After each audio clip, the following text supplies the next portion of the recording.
Hello, everyone. Welcome to another episode of Word on the Street in RC and OML podcast. I, of course, am Anissa, one of your lovely hosts. And Omar today is not in with us. Omar couldn't be here. He had some other stuff. Of course, he's a busy student, so got other things going on.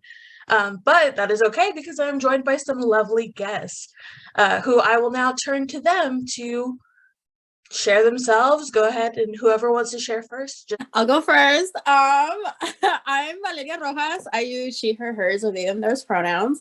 I am one of the student inclusion educators in the Rainbow Resource Center, and I am a senior studying neuroscience and public health. And I am so excited to do this podcast today. So thank you. Of course, we're so excited for you to be here. Hi. Hello, my name is Shada. I am a student in the MFT track of the Counseling Psychology Masters. I use they, she pronouns. I'm Corey. I'm also in the MFT program, and I use they, them pronouns. Hello, I'm Alex. I use he, they pronouns, and I've recently changed from just the Masters in Counseling to the Masters in Counseling Psychology program here. And I'm also the Graduate Student Association Vice President. All right. Thank you all for introducing yourselves and also for all being here. I know we talked about it a little bit earlier. It's early for especially the grad students. All of our classes are at night. But I once again want to thank you all for being here. So as mentioned, and as you could tell by us sharing our pronouns possibly, other than when we normally do it, today's episode is going to be about gender identity and gender expression, which is why our lovely guests are here to talk about their experience and also answer some questions that we had from viewers and reacting to viewers' stories that have come in. So now I would like to turn it to the guests, and whoever can talk, how comfortable you are sharing your story. When did you know? How did the buildup get there? What gender identity do you actually feel comfortable with? Like, what, if you had to say what pride flag you had, what would it be? Like those sort of things. You don't have to answer all of them, just those are the questions that have come to mind.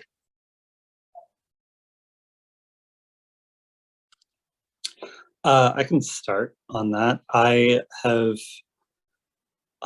think I came out to myself explicitly as agender when I was maybe 22, 23, which was 7 or 8 years ago now. But I had always had a loose connection at best to maleness. It didn't bother me. I'm fortunate not to have any gender dysphoria. But it didn't feel inherently mine either. It didn't feel like the stories being told about what masculinity was and meant and what the existence of my body implied socially about me, like any of that was inherently true or mine. It was just like, I've described it as if when you like enter or leave a room, someone's like, oh yeah, that person who loves bananas. And you don't actually like bananas, but they refer to you that way constantly, every time they refer to you, and you're just like, it doesn't bother me. Like it's bananas. I don't care. But it just happens all over the place, and you're just like, all right, this is just what I'm used to, I suppose. And then I found a group of people in Philadelphia when I moved there. And one of them in particular, just by default referred to everyone with they, them pronouns, which I think is great. I think it's probably how we should be defaulting to referring to people until we know otherwise. And most people corrected them to whatever their preferred pronouns were. I just never did, and was like, wait, this is just, I'm being referred to. I'm not being referred to as the one who likes bananas anymore. Amazing.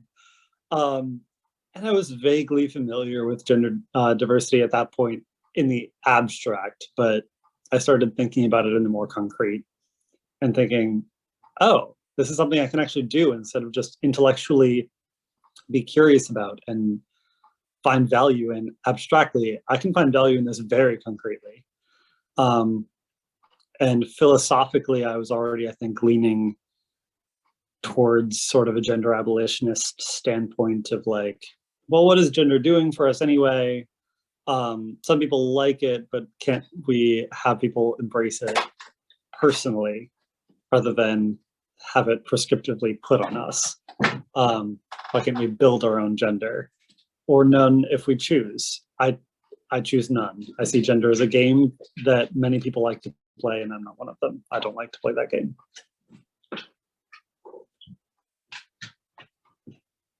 Thank you so much for sharing that, Corey. I think the idea is the banana analogy is, or metaphor, it works perfectly for that. Like, it's weird to say that, but that was beautiful to me. That like it like grounded the whole perception of being referred to as something, and I just thought that was amazing.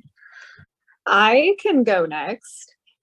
So when I was growing up, gender and roles and like the two boxes was very weird to me, and I didn't super get it. Like, I remember in elementary school, it felt like there was a lot of imposition of it, like very much so, of like, if you sit with the girls, you have to do these activities. And if you sit with boys, you have to do these activities. I personally liked the boy activities. But I would kind of hang out with both groups. And I was like, the segregation is really weird to me. And I remember being confusing when I grew up. Like, I hung out with the boys more. People would call me like, oh, you're a boy. I also had really short hair.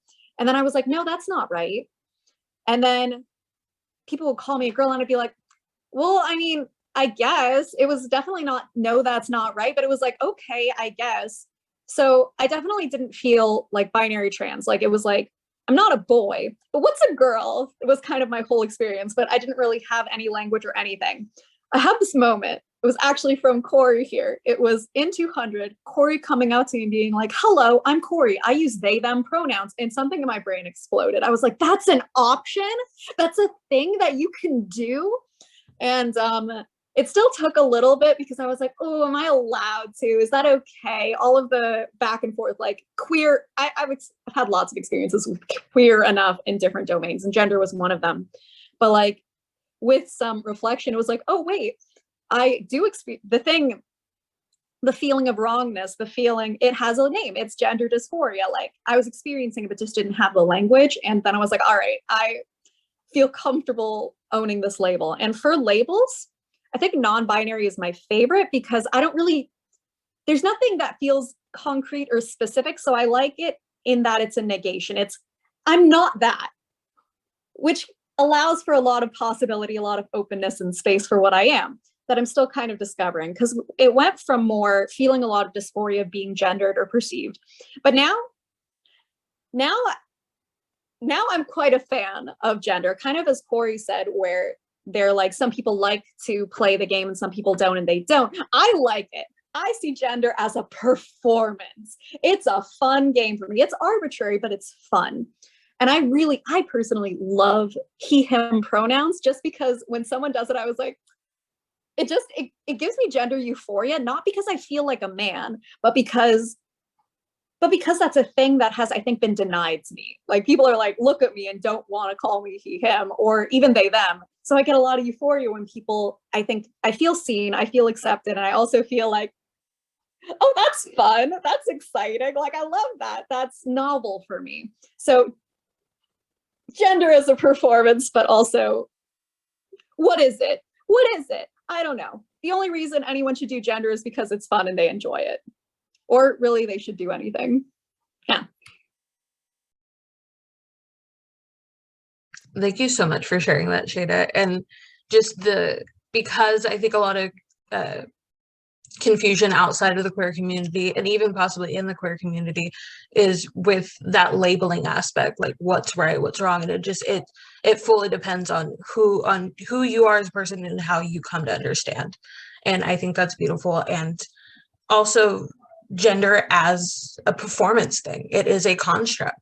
So for example, I do use she her pronouns, but I have been like questioning within the last few years because I don't like I identify as a woman. I'm proud to be, especially of a mixed heritage. I am proud to be a woman of color, and I think that's where a lot of my she her stems from. But using they them pronouns would not bug me if somebody used that. Like I think there's a lot of confusion on my end. And then going back to the gender dysphoria that you brought up with you having short hair, this is the longest my hair has ever been. I had my hair short from in third grade. My mom dropped me off at the salon, and I told and I told the stylist I want a pixie cut. And at that point, my hair was all the way down to my butt, super long, curly, and she buzzed it right off. And my mom came in and cried.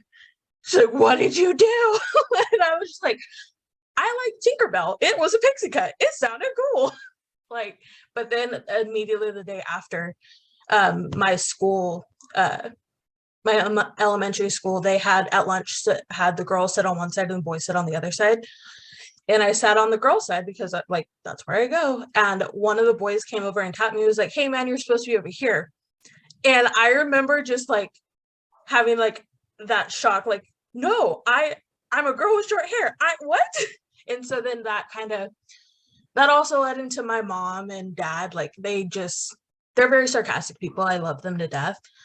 But I told them about that experience, and their then like jokey way was to then call me Pablo until my hair grew back. So then they fed into that dysphoria and fed into that like, and like we laugh about it now, but like as a kid, I was like so upset because so then I went to the whole other extreme where now every day I was wearing a skirt, every day I was wearing pink, every day I had a bow in my hair, even though it was short, because I fed into that like that category. And so hearing you talk about that and like your own like story with that, I really aligned with that, even though I still use she her pronouns and like just that dysphoria. But thank you again for sharing. Thank you for sharing back. That's real. Thank you. It's really nice. Yeah. I'm really struck by that story, and I just like that there are kids out there for whom and situations where that sort of reaction might have given them gender euphoria, and that would have been a meaningful moment for them. But even if it had been gender euphoria at first, the almost shaming angle of not calling you Pablo with as a like, I don't know, let's try this on, but as a, yeah, you made this mistake and now we're gonna like poke you about it, even if it is meant as loving fun, like that can turn euphoria into dysphoria very quickly. Like shaming effectively is the root of dysphoria of all kinds, I think. Okay, I want to go next because I really resonated with what Corey said about like I feel like because of my upbringing, like I think of things in like just like gender, like I think like oh that girl over there, or like girl don't worry about that, or like kind of just like I want to like degender my language, which is why I use they them pronouns, because I think like the gender constructs are just like there's no uses for them. But in my particular situation, I first came into my sexual identity first. When I was younger, I did have like crushes on like girls and stuff, but I would never like consider it that. Like I was always just like, oh, they're my best friend, or like, oh, like I just like being around them. We just like play Barbies. But yeah, I was always just that. And I remember there was this one point where like I would like someone had called me a lesbian at school and I never knew what that meant. And I went home and looked it up and I was like, oh, so they're calling me that. I was like, it kind of seems like it fits, but I never like really put anything on it. And then, I still liked boys at the time. And I started growing older and I started having like more crushes on girls and like more crushes on guys. And I got to college, or like just in high school in general, I wasn't able to like really explore my sexuality because like my family is of an ethnic background. And I got to college and I moved away and I got here and it kind of felt like that like sexual liberation where I was like at my own devices. Like I could like hook up with like girls, hook up with guys. It was like a completely different realm. But I think it was also like damaging for me particularly because I feel like I was in groups in which would ask me for like my like I guess label or like would want to put a label on it. And I've always been the type where I'm like, I don't know, I kind of just like girls and guys. Like I don't really like know. I think for me particularly, it seemed easier to identify as like bisexual because like at that time I was like, I mean, I like the I like the colors. I was like, it looks pretty in my room. But I think now like I'm coming into like my own like sexual identity and also my gender identity. I think I would now consider myself more queer. I think I don't know, it includes the whole spectrum, the whole rainbow, the whole group of identities that are out there. And I think that is just how I identify, to put a label on it. But in terms of my pronouns, I also resonated with what Corey said, that I didn't really feel like a gender like dysphoria. Like it kind of just like happened from like one day to another where I had seen like on my Zoom that someone was using she, they pronouns. And I was like, what is that? And I looked it up and I was like, oh my God, I didn't even know you could like combine pronouns like that. Like, and this was like, I want to say like in the middle of the pandemic, like winter quarter, like a year ago, I want to say. And I had a lot of time to myself. So I like did a bunch of research and it felt like it was like that missing puzzle piece where I was like, I've always hated like when there were like gender roles in my house or when there were like girls would be like be made to do something, but like boys wouldn't. And like, I've always like hated that. And I started like to really like hate like the idea of being a girl. And it kind of just seemed like that like outlet. But I guess now that I've like started to use they them pronouns, I also like what Shada had said, like I also am just like I love being hyper feminine sometimes. I like painting my nails pink. I'm like, I don't know, expressing femininity super just openly, but I also have started to like, I guess, become more comfortable in myself and just like being more reserved and like not exactly like playing too much into femininity, but also not playing too much into masculinity. And like, I don't know, I think I've found like a good medium where I would still consider myself like femme presenting, but I think I am, I don't know, there's definitely like something there. I haven't really put like a finger on it or like anything, but I definitely think that like, I don't know, I think moving toward an a gender society and just not having like the essence of gender would just be the best for like, I don't know, I think like in all cultural contexts is where like you don't really have to like be assigned a certain role or anything like that. So yeah. Thank you so much for sharing that, Valeria, and talking about your story and also the perspective of coming from an ethnic background, because that does weigh heavily in how you view the world and how you think the world views you as well. And so just thank you for sharing your journey through your sexuality as well as your gender identity. Alrighty, well, I wanted to go last because I wanted to think about the words that I wanted to say around this. Because for me, my gender identity and my use of pronouns has been a recent shift. I don't know if Cheda and Corey noticed that I used to use just he, him pronouns, and I'd put that on my Zoom tile kind of thing. But now I've transitioned to using he, they pronouns. And currently that feels what fits right to me in this time. It's interesting because I guess I'll call it trauma with talking to a friend who I thought I could have this conversation with, and it's not that they were like unsupportive or anything. It's just that I had this imagination of, oh, I'm going to tell them I'm going through this experience and they're going to be super supportive. And I didn't get that support. And so I sort of like turtled back in a little bit about it. And like, it's an ongoing conversation I'm having right now. because with gender, like Corey, I've always like appreciated this abstract idea of like gender is just a construction, but it hasn't quite gotten to that concrete for me at this point, and I haven't integrated it into my understanding of myself and my gender. And like, I don't know, the parts I want to touch upon is like I absolutely disagree with the gender construct. I absolutely think it should be abolished as well. But at the same time, I also recognize the privilege that I've gotten as identifying as a male in the society, and so I'm currently wrestling with that. And yeah, so just very, very recent developments for me. Thank you. Alex, I'd love to add a little bit to that bit you said at the end there about the privilege that you and I both experience by presenting in the way that we do. I haven't changed, for example, I haven't changed my presentation all that much in the years since coming out to myself or anyone. And that means that I walk into a room and people look at me and see a white guy and give me the like automatic deference that white guys are given for no reason in this society. And I have my own, sort of process for understanding that, and I try to just use it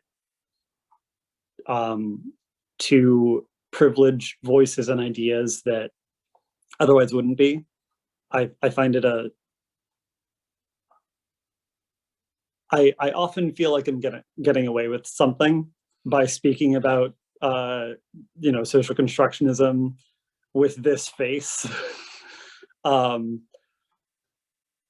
And it doesn't give me dysphoria, fortunately, as I said, to sort of leverage the privilege that I'm given to try to dismantle privilege entirely.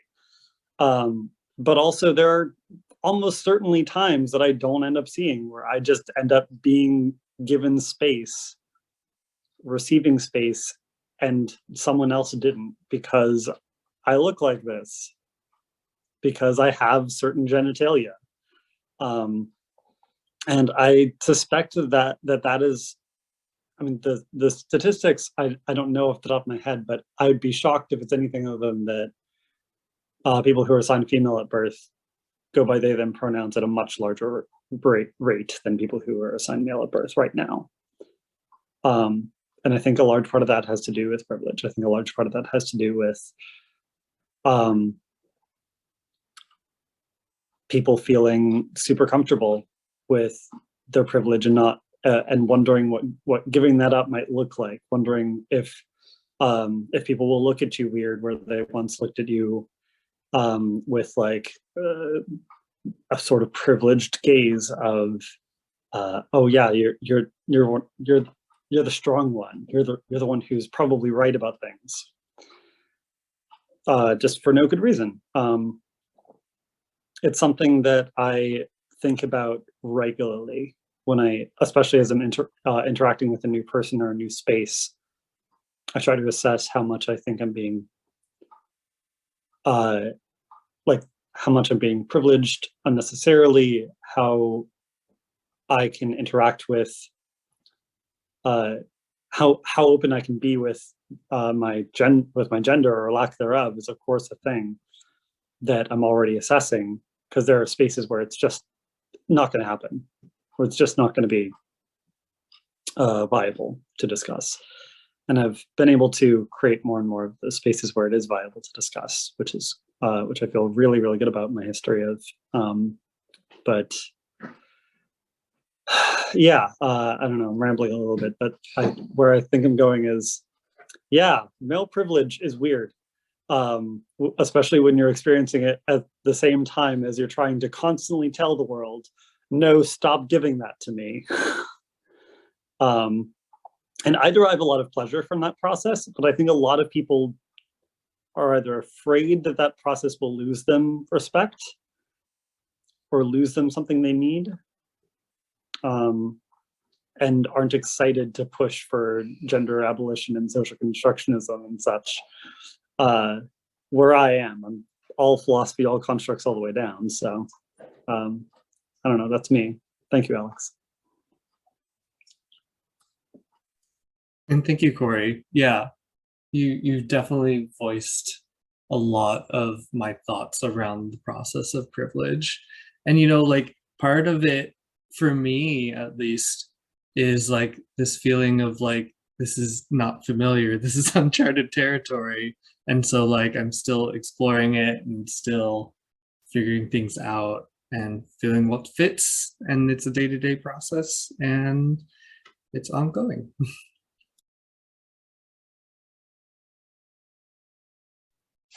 Alex, I would like to echo just everybody here as well, but for someone who's still in that mode of questioning and transitioning into like using different pronouns and things like that, I want to thank you for being like able to share, because that's a big thing, especially you're announcing this on a podcast on that many people will listen to. And it's just, and somewhere out there, someone, even me in this room, I talked about, I am also in the middle of questioning, but just hearing someone go through the steps and like also seeing where everybody is in those steps and their voices, their opinions, it's very provoking in the most positive way for people who are going with that journey. And which is why, if everyone's comfortable, I would like to shift into maybe talking about people's stories or questions. These questions come from our viewers. I had set up a specific form for people to fill out specifically for this episode and either share their stories or share their questions and share their name and pronouns that they're currently using as well, as much as they feel comfortable. So I have 2 questions here. The first one comes from Rachel using she, her pronouns. And it states, how does one come to form or understand their own gender identity? I'm almost 20 years old and I've not asked myself what gender identity is until relatively recently. I've always just assumed I'm a girl because that's what I am, but have never understood what makes that valid. Like, I was a sportier kid growing up and they used to call me a tomboy. And until recently, that hadn't started makeup things and might be more traditionally considered feminine, but had never held an attachment to identity as a girl. Now that I ask myself these things, I'm not sure how to respond because I generally do not know how to define my gender identity and what it looks like in any other way other than a girl, because that's all I know. All right. I think we kind of touched on this before, but if anyone wants to answer Rachel's question and validate her in any way, please go ahead. I'll always have something to say. I have lots of opinions, and I have a lot of compassion for Rachel's story there. I think that so many people are in that boat. I think so many people are looking at their experiences and saying like, yeah, I mean, this fits, this is fine. That means I can't like appropriate this, right? But the thing that I think people don't hear enough when I hear that kind of talking point is that difference between sex and gender. Rachel said, "I'm because I am one." Well, that's up to you, man. Like, it's entirely up to you and whoever you let tell you what you are. The difference between sex and gender is sex is the biology in your body, but gender is the words and the performance and the labels and the understanding that you have inside of you. There are feminine guys out there. There are feminine non-binary people out there. There are, I think the representation for the non-binary community is rapidly increasing, but it's still unbearably small. And I think that over the next few years, people are going to see more and more, not just, you know, celebrities and such, but really within their communities. They're going to see, you know, people like us on this panel who look all sorts of ways. And it's like, oh, I didn't know that you could present that way. I think presentation is so much of what gender is. And understanding how much control you have over your presentation. And the problem with gender as a social thing is this moment where other people, where you're in systems, you're in communities that tell you your gender. And only you can tell your gender. You can be as feminine as you like and be like, yeah, but I don't want to be stuck in this box forever. Or you can be feminine and say, I love the label of womanhood. I love that. I'm going to embrace it because I like it. The only reason to embrace a gender is because you like it. You can do that or you cannot, and it can change from day to day. You can try it on and be uncertain. That's fine too. All of the questions you're asking yourself, Rachel, are real. And every word in the English language was invented at some point. And it was invented to be useful. And if it's not useful to you, find people who will let it be not useful to you.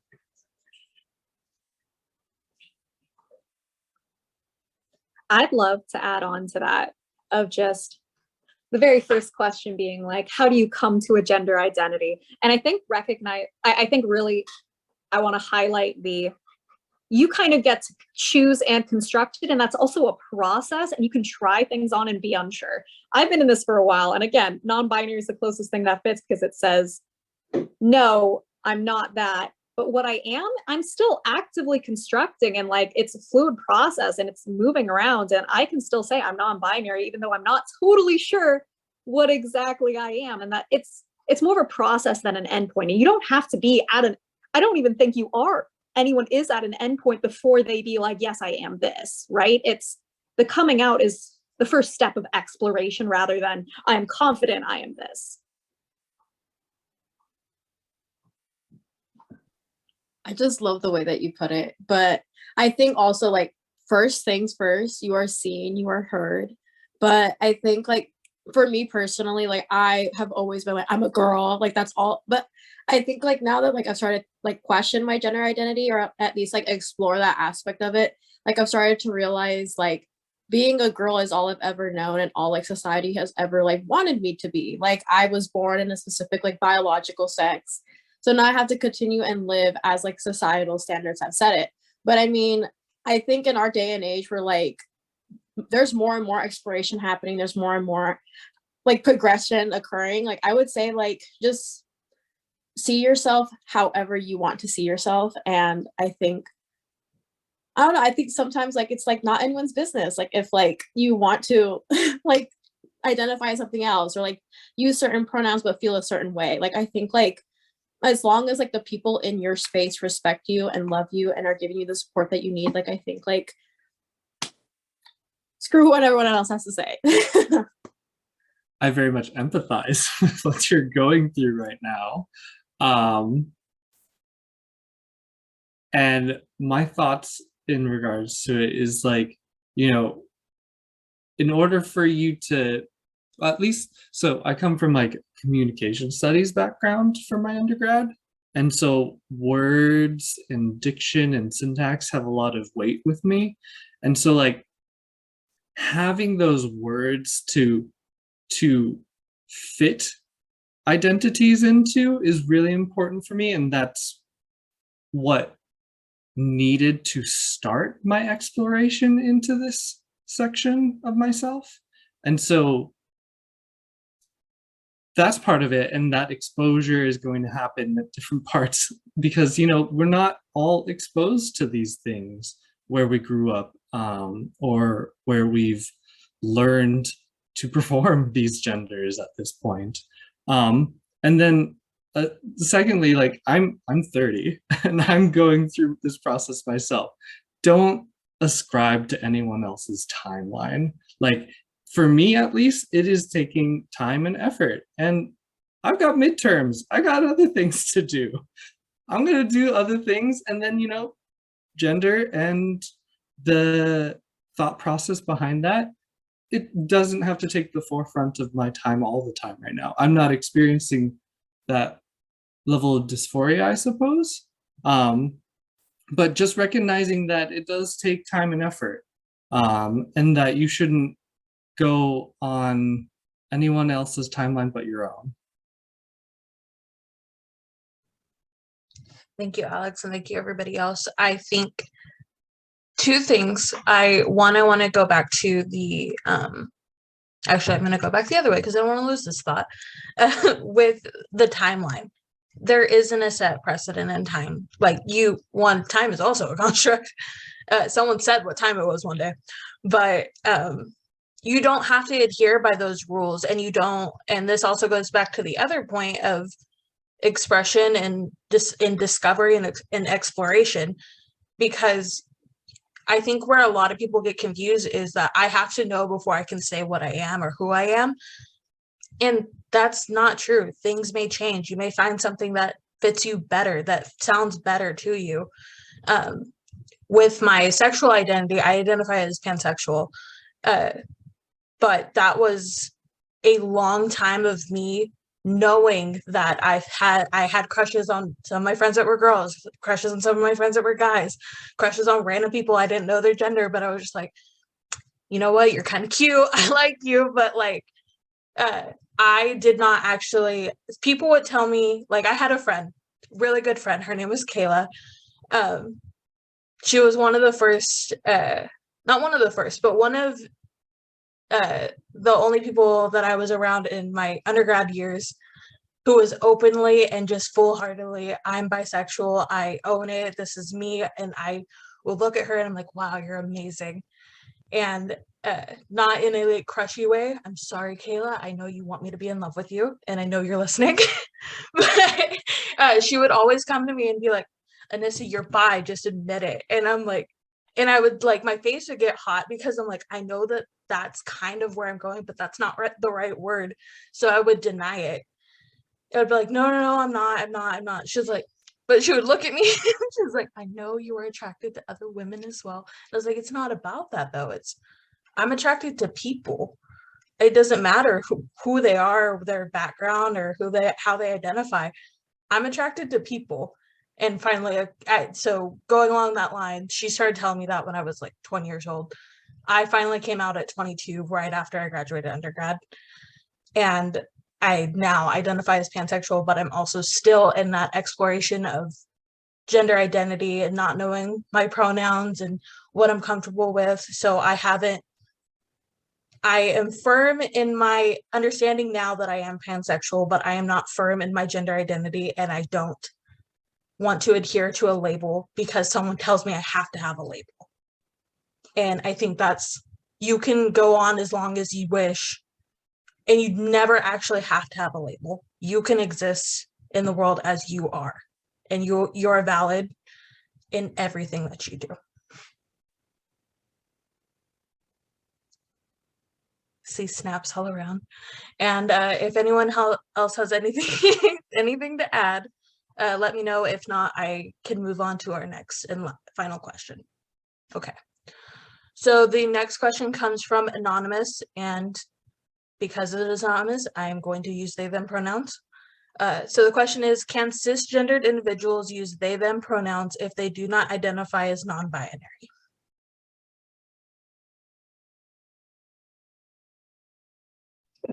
Why not? There's no rules. If you like them, use them. Yeah, absolutely. Words exist to be useful. They do not, as soon as they exist to put people in rigid boxes, that is, especially rigid boxes that you don't want to be in, then that's when we should start questioning the usability of those words and whether other words are better. For me, gender abolition is a lot less about I want everyone to be a gender. It's not that. For me, gender abolition is a political and philosophical framework that just says all of these things are currently understood through this narrow lens of gender and gender roles, and even all of the labels that are produced to describe gender, including agender, are just adding more to an arbitrary stack. And you can take out the entire arbitrary stack of gendered constructs and still have everything that humans like about gender afterwards. They just fall into different categories once gender is no longer holding an iron grip on them. You can use whatever words. I'll support you. I don't know you, but I'll support it. Yeah, there are no rules. Like I've previously said, like it's no one's business what pronouns you use or like what you choose to identify yourself as. And I think, like for me personally, I started off using they them pronouns, like, and as like a cisgendered woman. And now that like I've started to like explore like more, I'm just like, well, now it's just like a little bit more flowy in the gender identity category. So I mean, like, yeah, if you also just like feel like that there is no use for gender, I think that's also just like a good way to just like invoke that into like your language and stuff like that, like using like they them pronouns to refer to just people in general. So yeah.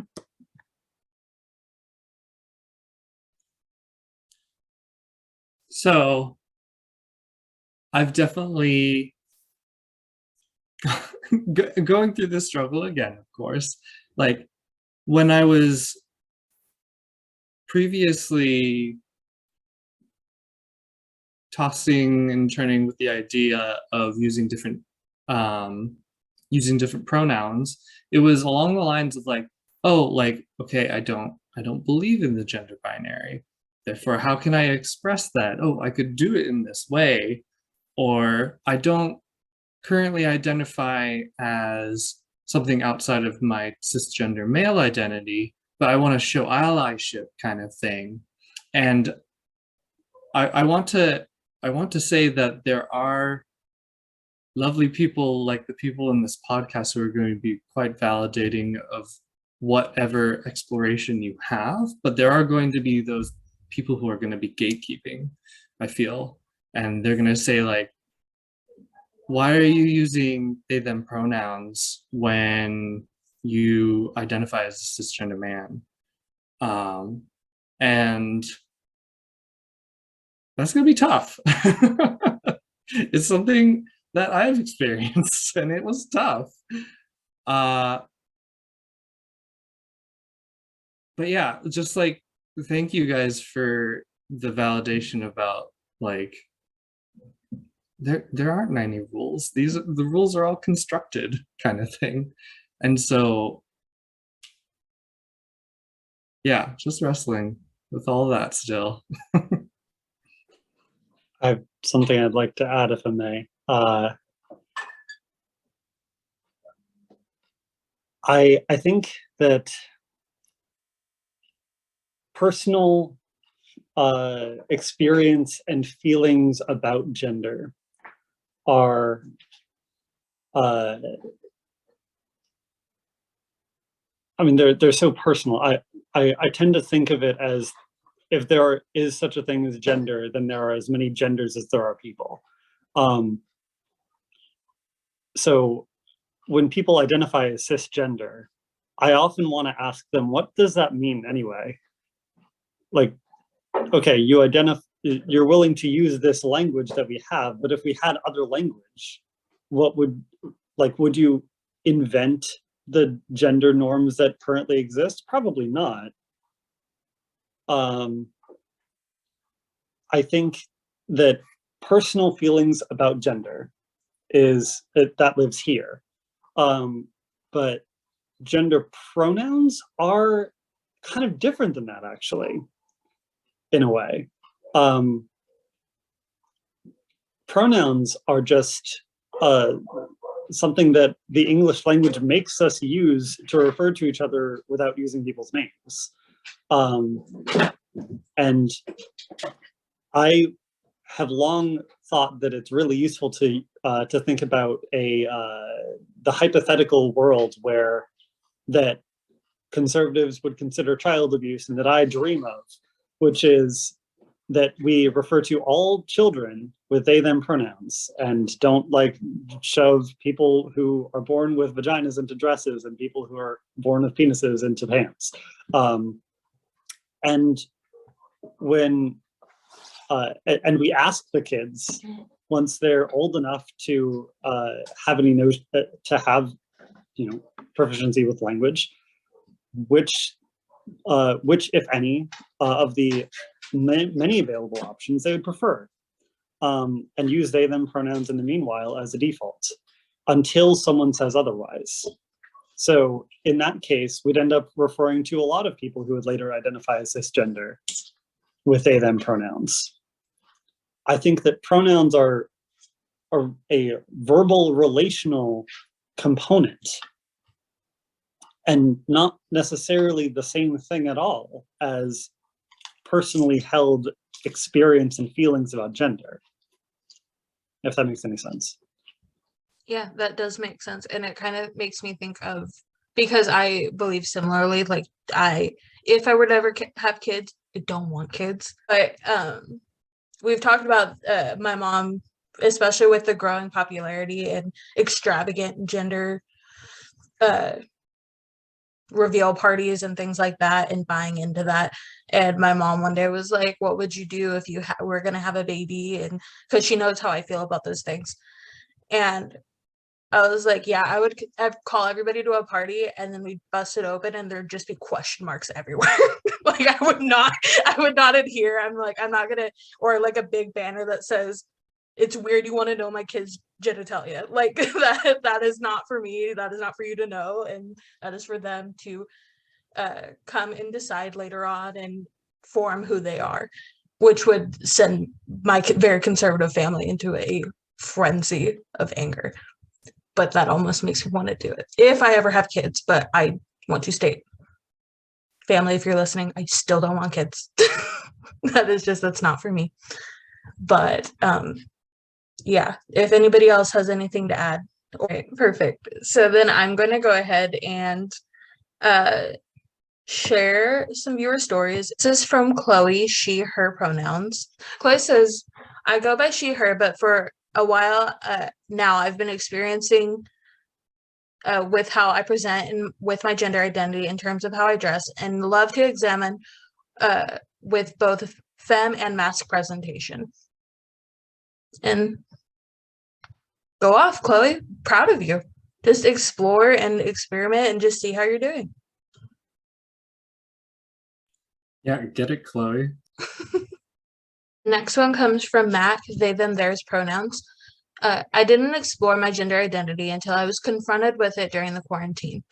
For so long, I had joked that she, her pronouns didn't quite fit me, but that I didn't have time to think about my gender too deeply.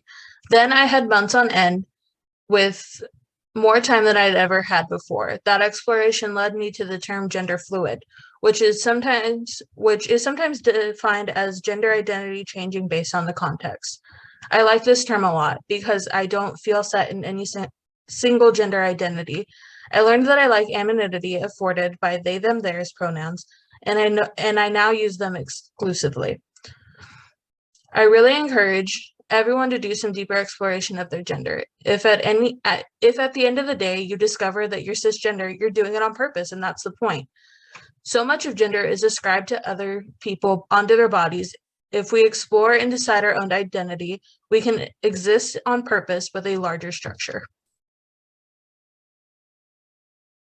Yeah, I mean, I think gender identity coming to the fore as a result of quarantine and the pandemic makes a lot of sense and happened to a lot of people, myself included.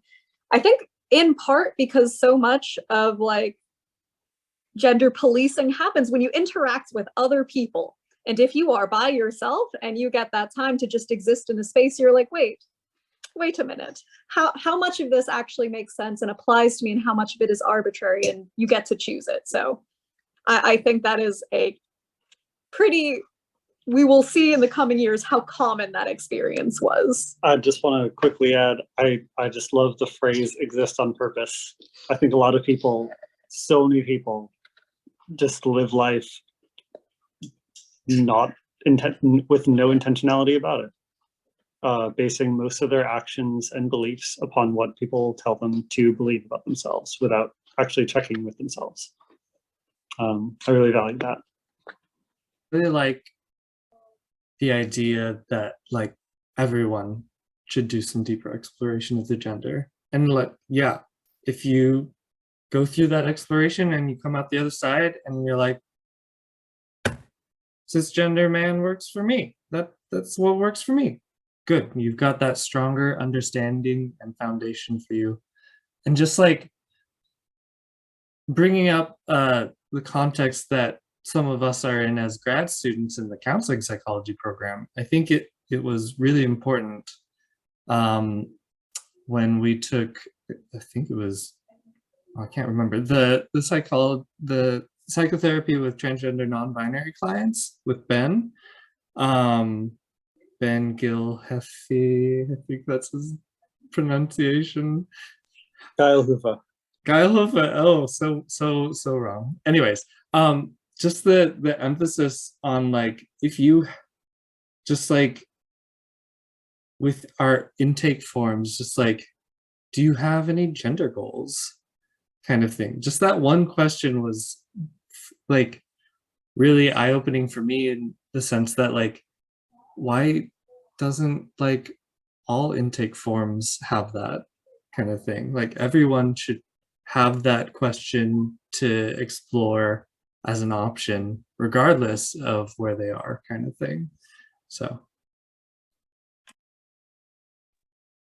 Yeah, putting that on forms. One, as we move into all of us that are in counseling psychology, whether we're therapists, counselors, or whatever route we go, I think that is something that we're going to heavily emphasize in our forms and when we ask people things. But a fun little story that I saw this even in realms, because doing it in that way, it's a very academic, very like we're educated enough to understand those things, and even in other areas where it's not an academic setting, it is so valuable to just see, what are your pronouns? What would you like me to call you?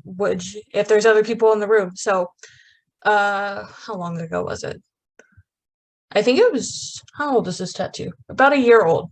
So about a year ago, me and my best friend, to celebrate her graduating from undergrad, went back to our undergrad, which was CSUMB in Monterey, and we decided to go get tattoos together. And they're very cute. I got a moon, she got a sun. We both have our birth flowers on them, lavender and marigold. It was just a super meaningful tattoo, and we wanted to go to some place that one would be affirming for my sexuality, because I was very out and very proud, and I just wanted to make sure that we were safe there, and especially for two women going there, because sometimes tattoo shops can be a little iffy. But when we're doing the intake form to sign in for our appointment, one of the questions was, what are your gender pronouns? Are you comfortable with other people hearing them? And what if other people are in the room, what would you like to be called?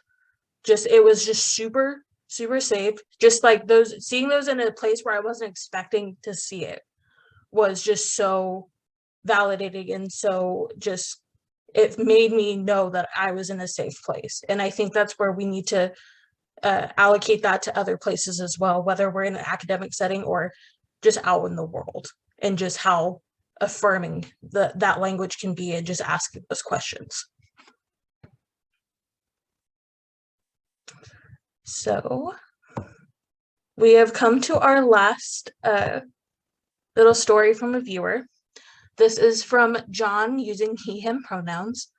Originally born and raised in Russia, where being queer is prosecuted and in 2022 is illegal and unconstitutional, I struggled with my identity until my 20s. I couldn't understand if I'm a feminine guy or a masculine woman.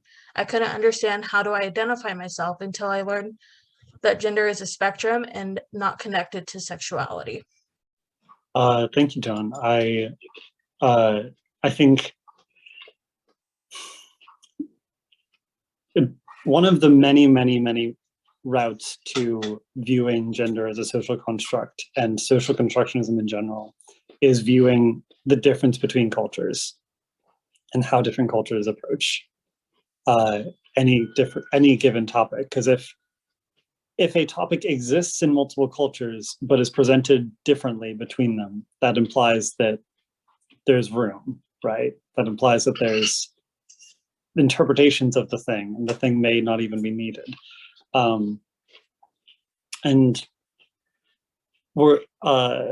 America does this thing where we export our culture to so much of the rest of the world, but it operates on a time delay.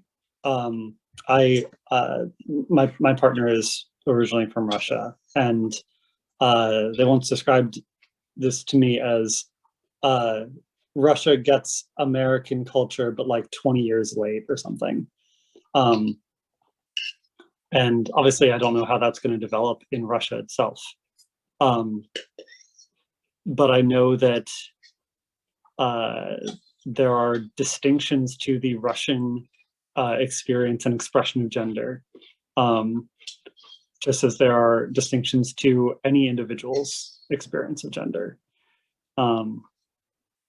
And your journey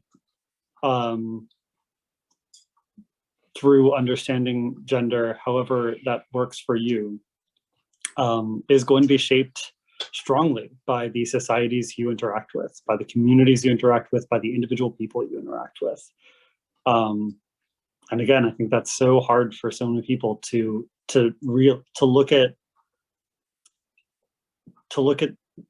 the air you're breathing and realize that it's air, that it's not just nothing, it's air.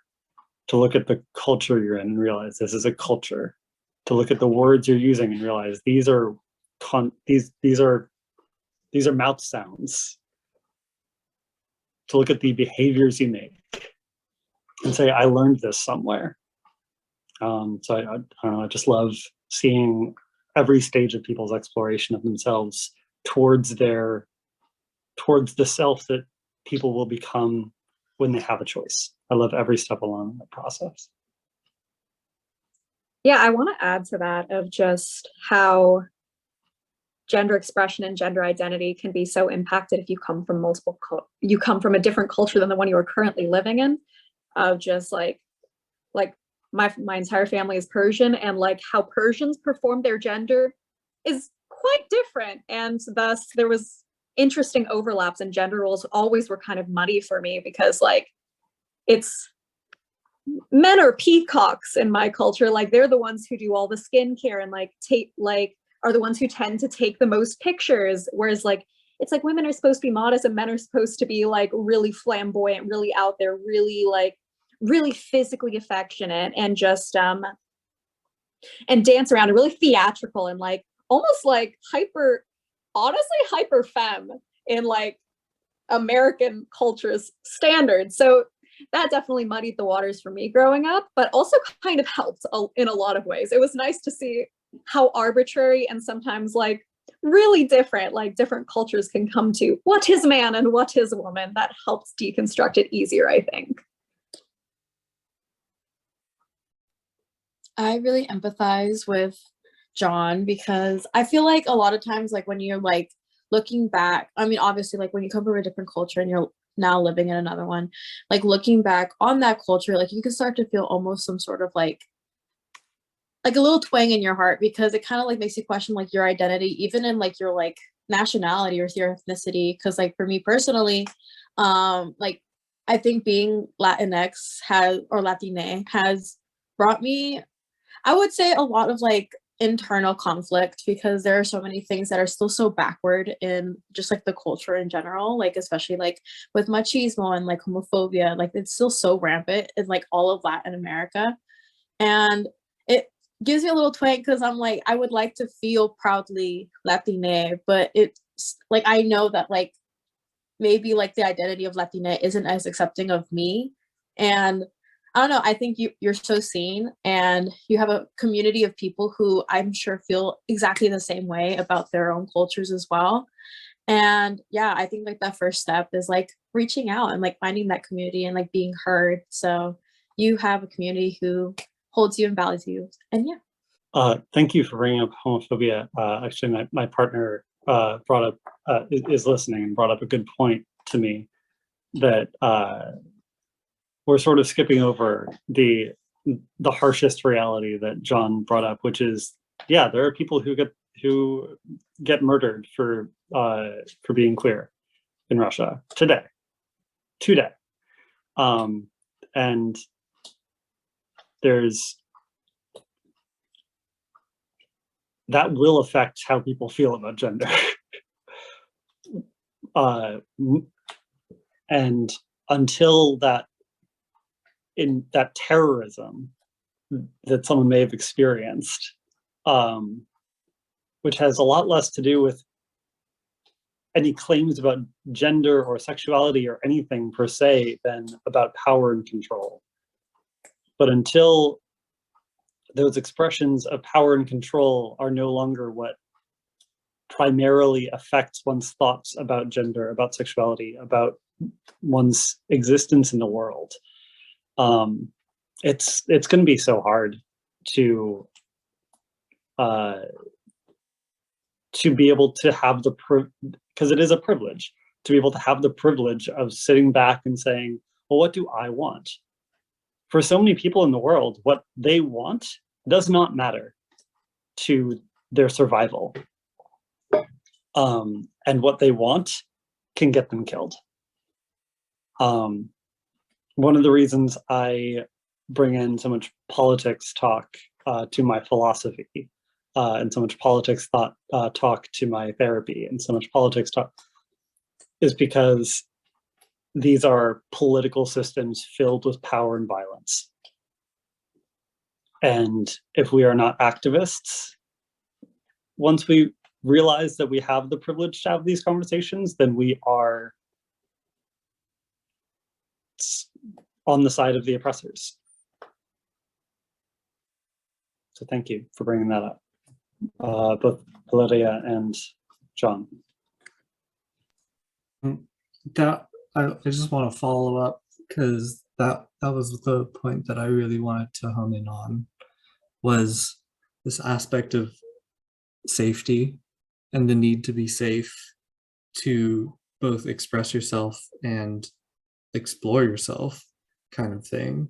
Like, if I didn't have this validating experience earlier with Anissa and y'all, like, I might not have shown up to this podcast episode to share what my experience is, because there's pain that comes with this exploration for me, and I have to feel safe in order to dip my toes in the water again and explore such a thing.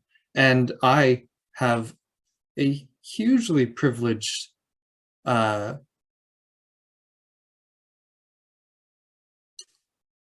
situation, in the sense I live in California, live in Santa Cruz.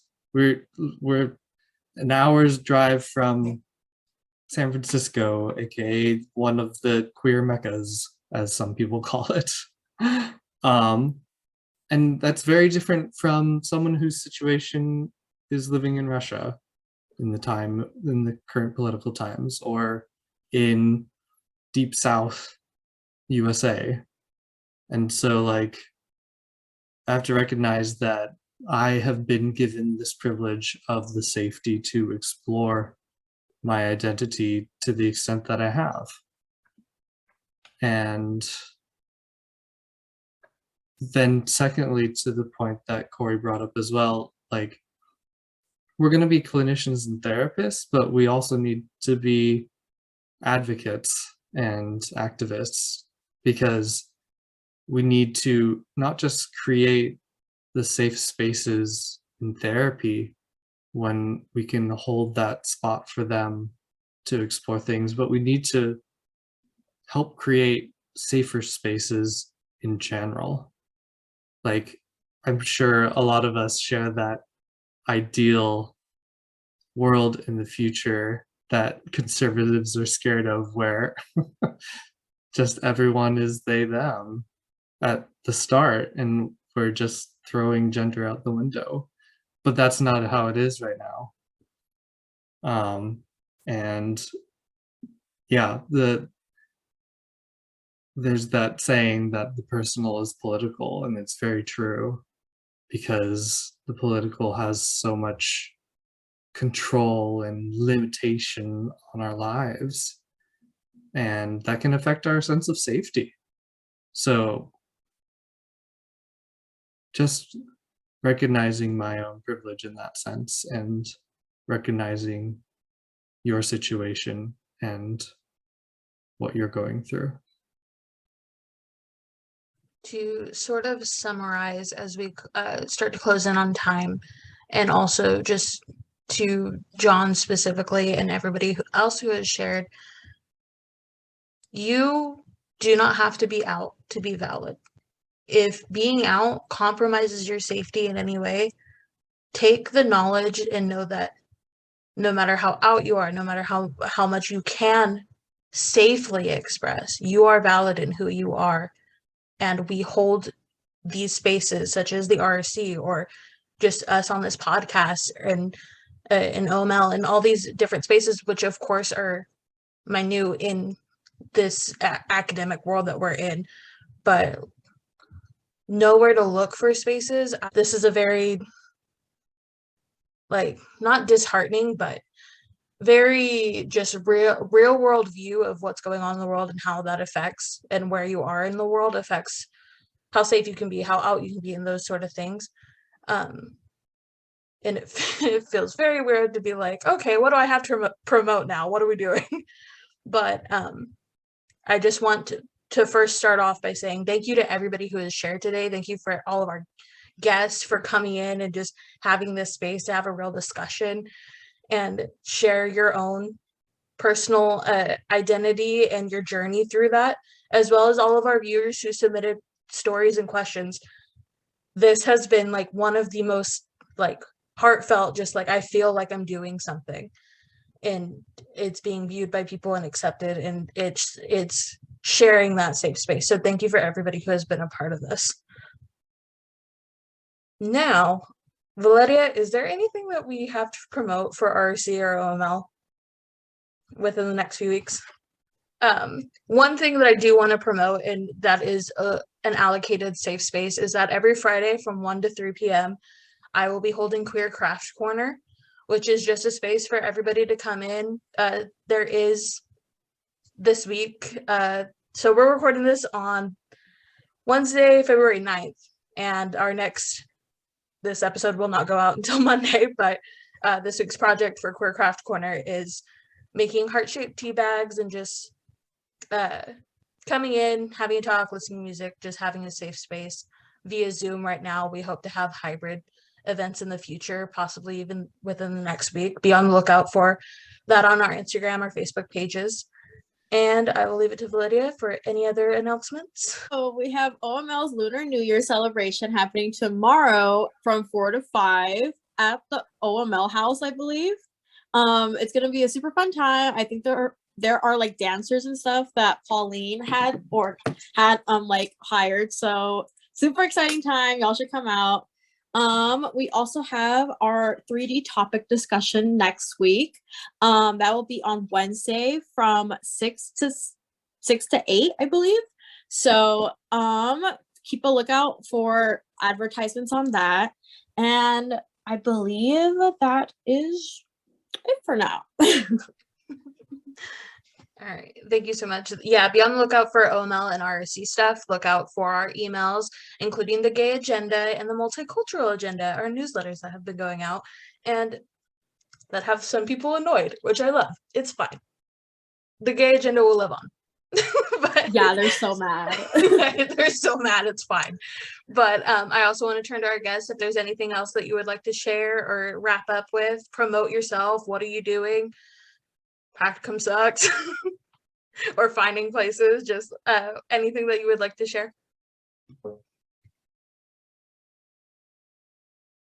Well, definitely finding a practicum site sucks, but thank you guys so much for having us.